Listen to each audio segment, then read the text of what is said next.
Hola, vamos a seguir viendo qué pasó el día sábado en la vida de Jesús. Vimos ayer que Jesús fue crucificado y que murió, y ahora es el momento de sepultarlo. En San Mateo capítulo 27, versículo 57 en adelante dice, cuando llegó la noche, vino un hombre rico de Arimatea llamado José, que también había sido discípulo de Jesús. Este fue a Pilato y pidió el cuerpo de Jesús. Entonces Pilato mandó que se le diese el cuerpo. Y tomando José el cuerpo, lo envolvió en una sábana limpia y lo puso en su sepulcro nuevo, que había labrado en la peña. Y después de hacer rodar una gran piedra a la entrada del sepulcro, se fue. Y estaban allí María Magdalena y la otra María sentadas delante del sepulcro. La guardia ante la tumba. Al día siguiente, que es después de la preparación, se reunieron los principales sacerdotes y los fariseos ante Pilato, diciendo, Señor, nos acordamos que aquel engañador dijo, viviendo aún, después de 3 días resucitaré. Manda pues que se asegure el sepulcro hasta el tercer día, no sea que vengan sus discípulos de noche y lo hurtan y digan al pueblo, resucitó de entre los muertos, y será el postrer error peor que el primero. Y Pilato les dijo, ahí tenéis una guardia, id, aseguradlo como sabéis. Ellos entonces fueron y aseguraron el sepulcro, sellando la piedra y poniendo la guardia.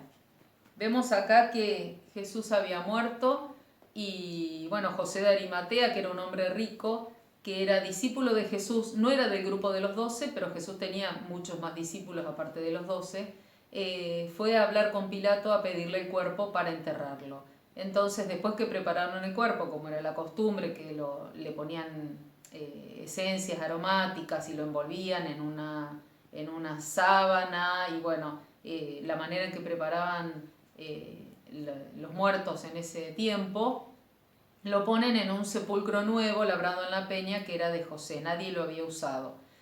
¿Qué es lo que pasa? Ponen una piedra tapando la entrada, pero los principales sacerdotes, los religiosos judíos, se acordaban de las cosas que Jesús había dicho mientras estaba vivo, y Jesús dijo que al tercer día iba a resucitar.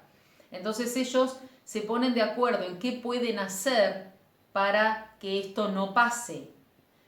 Entonces, ¿qué es lo que hacen? Van y sellan la entrada de la tumba. Ya no es solamente la piedra puesta, sino que sellan la entrada de la tumba para impedir, pero no era impedir que Jesús resucitara, era para impedir, ellos pensaban que los discípulos de Jesús iban a ir de noche, iban a robar el cuerpo de Jesús, lo iban a sacar, entonces iban a decir que Jesús resucitó.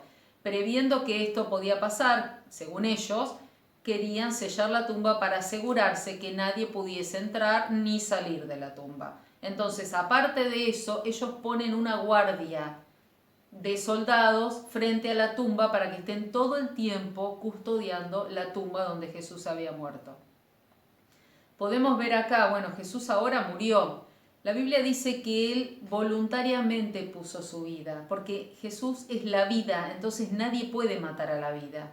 Él voluntariamente dice, yo de mí mismo pongo mi vida y la vuelvo a tomar, hablando de que iba a resucitar. Eso se lo dijo a los discípulos cuando Él todavía estaba vivo.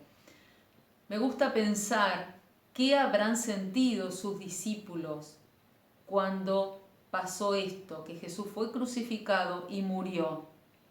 ¿Cómo se habrán sentido? Se habrán sentido solos, se habrán sentido temerosos, porque el maestro estaba muerto. Parecía, entre comillas, que los había dejado solos. Entonces, esto también es importante verlo y nos sirve para nuestra vida. En la Biblia tenemos una riqueza incalculable de mensajes que Dios nos habla a través de su palabra, que es la Biblia. Y es lindo poder descubrir cuando uno lee la Biblia. A mí me apasiona aprender la Biblia y estudiarla porque uno descubre tantas cosas que Dios nos quiere decir. Y vemos aquí cómo se sentían los discípulos. En el momento en que Jesús necesitó de ellos, ellos le fallaron. Y en este momento Jesús había muerto. Así que ellos se sentían solos, se sentían abrumados, se sentían atemorizados. Y Pedro, ni hablar, porque Pedro lo negó a Jesús 3 veces. Y Jesús se lo había dicho. Pedro, antes que cante el gallo me negarás 3 veces. Y esto pasó. Entonces imagínense cómo se sentía Pedro en este momento. Pero aprendemos que a pesar de todo, podemos ir a Jesús y pedirle perdón. Y Dios nos recibe, cuando vamos con un corazón arrepentido, Dios nos recibe con los brazos abiertos. Y eso es lo importante para tener en cuenta hoy. Te damos gracias, Señor, por este día, gracias por tu amor, gracias por tu palabra, porque podemos aprender tantas cosas que tú quieres decirnos, Señor. Te damos gracias porque tú eres nuestro Padre bueno que estás en el cielo. Gracias porque cuando nos equivocamos, cuando pecamos, cuando hacemos cosas que a ti no te agradan, podemos arrepentirnos de todo corazón, Señor, y llegar delante de tu presencia y pedirte perdón. Y sabemos que tú nos perdonas y que tú nos limpias de todo pecado y de toda maldad, como dice tu palabra. Te damos muchas gracias, Señor, y te bendecimos. En el nombre de Jesús.